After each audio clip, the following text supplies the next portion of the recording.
Can you commit, Senator, sitting right here with me today, that if you and Donald Trump are elected, that you will not impose a federal ban on abortion? I can absolutely commit that. Senator Graham said to me, I'm going to keep saying that there should be a federal ban.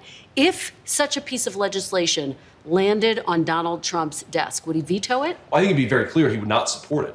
I mean, he said that explicitly. Yeah, I mean, if you're not supporting it as the President of the United States, you fundamentally have to veto it. So he would veto a federal abortion ban? I think he would. He said that explicitly. Trump's loyal minion, JD Vance, was sent out to do damage control for the campaign as Kamala Harris's campaign has continued to hammer the Republicans for their extreme positions on reproductive rights. But don't let Vance's answer fool you, because we've seen how this same script has played out before.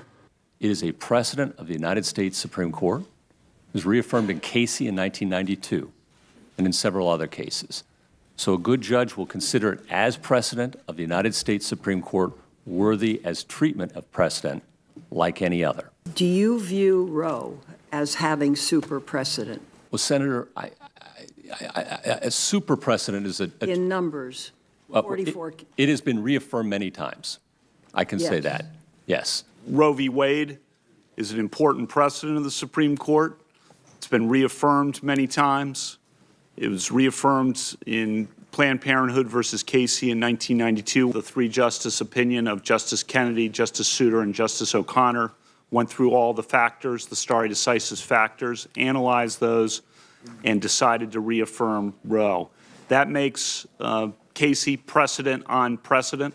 It's been relied on. Casey itself has been cited as authority in subsequent cases. The way that it's used in the scholarship and the way that I was using it in the article that you're reading from was to define cases that are so well settled that no political actors and no people seriously push for their overruling. And I'm answering a lot of questions about Roe, which I think indicates that Roe doesn't fall in that category. And scholars across the spectrum say that doesn't mean that Roe should be overruled, but descriptively it does mean that it's not a case that everyone has accepted and doesn't call for its overruling. Decades in the making, Trump nominating and getting these three justices confirmed was a plan hatched long ago, a scheme by the Federalist Society, Heritage Foundation, and other judicial think tanks and activist groups as a way to circumvent democracy and impose their agenda through the legal system. And it's all funded with dark money from, you guessed it, billionaires and other Republican Party donors with one goal in mind: to keep power consolidated with the ultra-wealthy. As a woman, it is absolutely painful to know that something as life-altering as your health care rights is being used as a political tool for both sides of the aisle.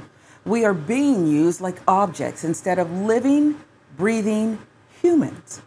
And when it comes to Donald Trump and JD Vance's personal positions on reproductive rights, remember, just like Trump's SCOTUS justices who lied their way through the confirmation process, you cannot trust these guys. You cannot trust what they say on the campaign trail. Every day, George Soros sends a 747 to Columbus to load up disproportionately black women to get them to go have abortions in California. And of course, the left will celebrate this as a victory for diversity.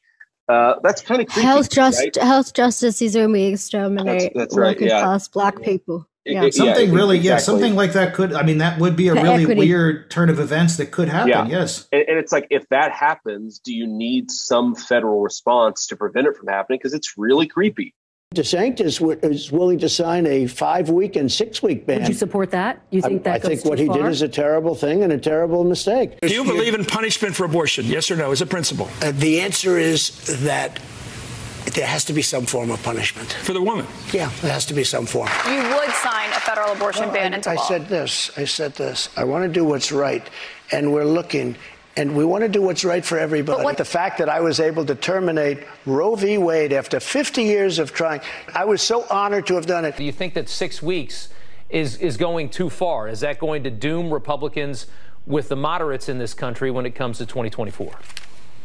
Well, Rob, first of all, I'm the one that got rid of Roe v. Wade, and everybody said that was an impossible thing to do. I put on 3 Supreme Court justices. Very few people have had that privilege or honor.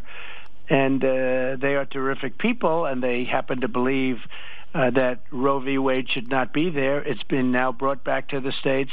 We've also achieved what the pro-life movement fought to get. For 50 years, they've wanted to get this. For 50 years, they've been working so hard, getting abortion out of the federal government. They wanted it out.